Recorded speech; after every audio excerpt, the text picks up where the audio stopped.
കട്ടപ്പനയിലെ നിക്ഷേപകൻ സാബു തോമസിന്റെ ആത്മഹത്യയിൽ സൊസൈറ്റി ജീവനക്കാരായ 3 പേർക്കെതിരെ ആത്മഹത്യാ പ്രേരണാ കുറ്റം ചുമത്തി.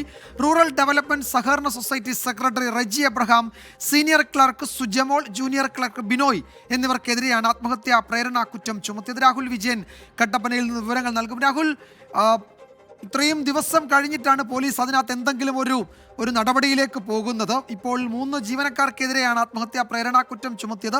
സമാനമായ കുറ്റം ആ CPM-ന്റെ പ്രാദേശിക നേതാവിനെതിരെയും നിലനിൽക്കും എന്ന് ഒരു വിലയിരുത്തലുണ്ടല്ലോ. പക്ഷെ അദ്ദേഹത്തിനെതിരെ നടപടിയൊന്നുമില്ല, ഒരു ചോദ്യം ചെയ്യൽ പോലും ഇതുവരെ ഉണ്ടായിട്ടില്ല, അല്ലേ? വിജയകുമാർ, ഒടുവിൽ മടിച്ചു പോലീസ് 3 പേർക്കെതിരെയെങ്കിലും ആത്മഹത്യാ പ്രേരണ കുറ്റം ചുമത്തി എന്നുള്ളതാണ് ഏറ്റവും പ്രധാനപ്പെട്ട കാര്യം. നമ്മൾ നേരത്തെയൊക്കെ സൂചിപ്പിച്ചിരുന്ന പോലെ തന്നെ സാബുവിനെ ആത്മഹത്യയിലേക്ക് നയിച്ചത് ആരാണെന്ന് സാബു തന്നെ പുറലോകത്തോട് അറിയിച്ചിട്ടുള്ളതാണ്. ആത്മഹത്യാക്കുറിപ്പിൽ കൃത്യമായി ആ പേരുകൾ രേഖപ്പെടുത്തിയിട്ടുണ്ടായിരുന്നു.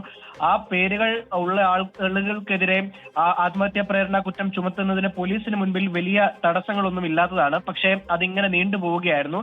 മാത്രമല്ല, ഇപ്പോൾ ഈ ബാങ്ക് ജീവനക്കാർക്കെതിരായ നടപടി വന്നെങ്കിൽ പോലും, ആത്മഹത്യാ പ്രേരണ കുറ്റം ചുമത്തിയെങ്കിൽ പോലും CPM-ന്റെ ജില്ലാ കമ്മിറ്റി അംഗം കൂടിയായ VR സജിക്കെതിരെ യാതൊരു തരത്തിലുള്ള നടപടിയും പോലീസ് സ്വീകരിച്ചിട്ടില്ല.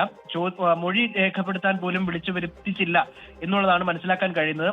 മൊഴി രേഖപ്പെടുത്തിയ ശേഷം മാത്രമായിരിക്കും ആത്മഹത്യാ കുറ്റം പ്രേരണ കുറ്റം ചുമത്തണോ വേണ്ടയോ എന്നുള്ള കാര്യത്തിൽ തീരുമാനമാവുക എന്നുള്ളതും പോലീസ് അറിയിക്കുന്നുണ്ട്.